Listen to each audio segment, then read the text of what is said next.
কাজের কথা আমার, যাও আল্লাহ ভরসা। এবং বলেছিলেন তোমরা দুজন গ্রেপ্তার হলে 6 মাস, আমি গ্রেপ্তার হলে 6 মাস 2 বছর না, আমাকে মনে হয় ছাড়বে না।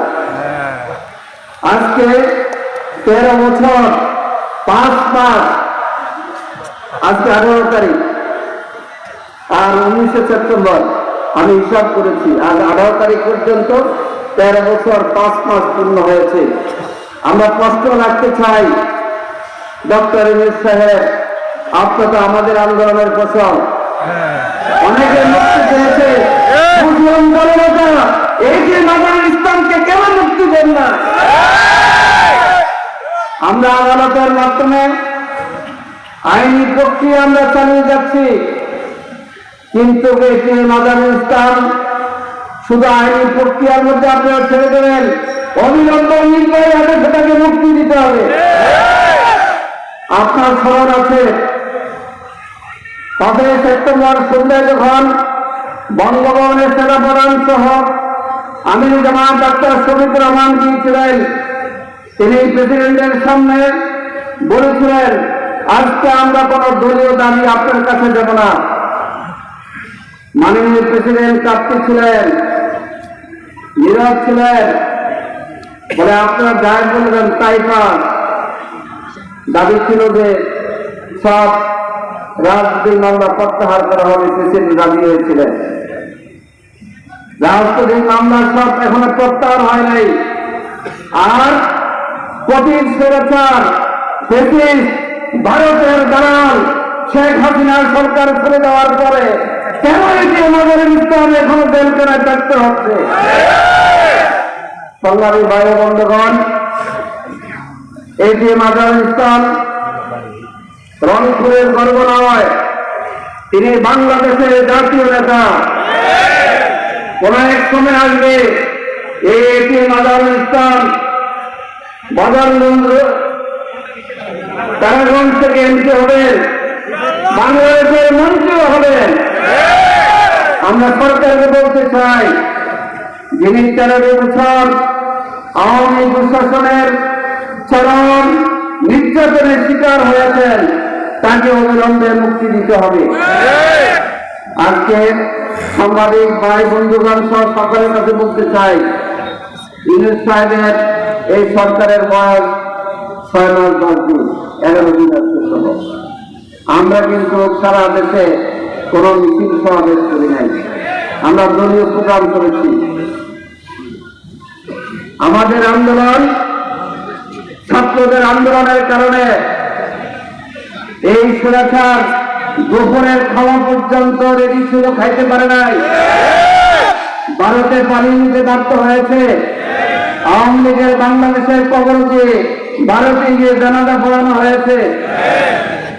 আপনারা এটি মাদারুল ইসলামকে আর দেরি না করে মুক্তি দিতে হবে। এটি মাদারুল ইসলাম মাওলানা মতিউর রহমান নিজামীর বিশ্বস্ত ব্যক্তি ছিলেন। এটি মাদারুল ইসলাম জনাব আলী হাসান মুজাহিদের সভাবিশিষ্ট নেতা ছিলেন। জামাতের আলী জামাত সেক্রেটারি গ্রেফতার হওয়ার পরে মাওলানা মতিউর রহমান নিজামী জাতীয় ভারপ্রাপ্ত সেক্রেটারি নিযুক্ত করেছিলেন, তিনি হলেন এটি মাদারুল ইসলাম। অনেকে বলছেন আজহার ভাই নেতা তো 3 জন চলে গেল, এত কড়া বক্তৃতা করেন পল্টনে, একটু নরমে কথা বলতে হয় না? আজহার ভাই একদিন বলতেছিলেন, বলে আব্দুল হালিম আমি নাকি বেশি কড়া বক্তৃতা করি। আমি আজহার ভাই অব্যাহত রাখবেন, কর্মীরা নেতারা জেলে গেছে, কিন্তু আপনার বক্তৃতায় জনশক্তি উজ্জীবিত হয়। এই জন্য পল্টনের প্রত্যেকটা সমাবেশের বক্তৃতায় কর্মীরা যে সাহস ভিত্তিতে আবার বেরিয়ে আসলো, সেই সাহসী নেতা হচ্ছেন এই যে মাদারুল ইসলাম। আজকে রংপুরবাসীকে ধন্যবাদ জানাতে চাই। 2 জন পরীক্ষিত বীরের জন্ম হয়েছে রংপুরে। একজন আবু সাঈদ, যে জুলাই আন্দোলনের সংগ্রামের মহানায়ক, বুকের ভিতর অনেকজন বুক পেতে সেই পুলিকর ছবিটা এখন আন্তর্জাতিক ভাবে হয়েছে, গর্ব থাকা। রংপুরে। আপনাদের কথা কি কণ্ঠ পায়ে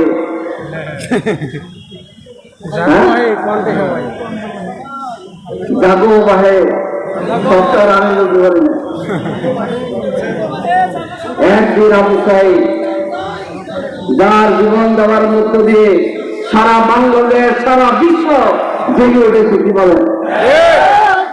এই জন্য সকল রাজনৈতিক দলের আগে জামাত ইসলামের আমির ডাক্তার শফিকুর রহমান প্রথম আবু সাইদের বাড়িতে এসেছিল। আরেক বীর হলেন যিনি গ্রেফতারের মধ্য দিয়ে সারা বাংলাদেশের জামাত ইসলামের কর্মীরা আন্দোলন সংগ্রামে আরো বেশি অনুপ্রেরণা পেয়েছেন। তিনি হলেন রংপুরের কিছু মানুষ এই মাদার ইসলাম। আজকে আমরা বলতে চাই 13 বছর 5 মাস জেলে তিনি আছেন। এর আগে আমাদের আরেকজন নেতা 13 বছর 1 মাস জেল থেকে, যিনি আন্তর্জাতিক বিশ্ববর্ণ মুফাসসির কোরআন, আপনাদের হৃদয়ের মানুষ আল্লামা দেওয়ার হোসেন সাইদি। আন্দোলনে কাদের অবদান আমরা সব বলে এখানে একজনের ক্রেডিট প্রকাশ করতে চাই না, কিন্তু আল্লামা সাইদি এই সুরাছাড়ের জেলখানায় 13 বছর 1 মাস থেকে তিনি আল্লাহ রাব্বুল আলামিনের কাছে মেহমান হয়েছে।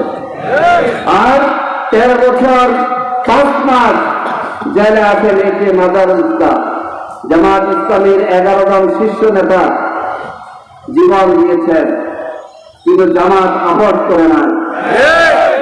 জামাত সরাসরি শেখ হাসিনার শুধু আপোষ করে নাই, ভারতীয় আধিপত্যবাদের বিরুদ্ধে জামাত সোচ্চার। আমাদের নেতাদেরকে ফাঁসি দিয়েছে। অনেকে বলে যে ভাই ফাঁসির আদেশ তো আদালত থেকে আসে না, কোথার থেকে আসে?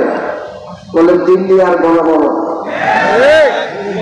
জামাত ইসলামী নেতাদেরকে সাজানো মামলায় আপনারা বানোয়ার তথ্য দিয়ে ফাঁসির মঞ্চস্থ করেছেন, যা দিয়ে এটা ভুলে ফেলেছে। সংগ্রামী ভাইয়ের বন্ধুগণ, আসুন আজকে আমরা আবার শুনছি আমাদের আওয়াজ বঙ্গভবন পর্যন্ত যাবে, আমাদের আওয়াজ ডক্টর ইউনূস সাহেবের ভবন পর্যন্ত যাবে। আমরা শান্তিপূর্ণ আন্দোলনের বিশ্বাসী।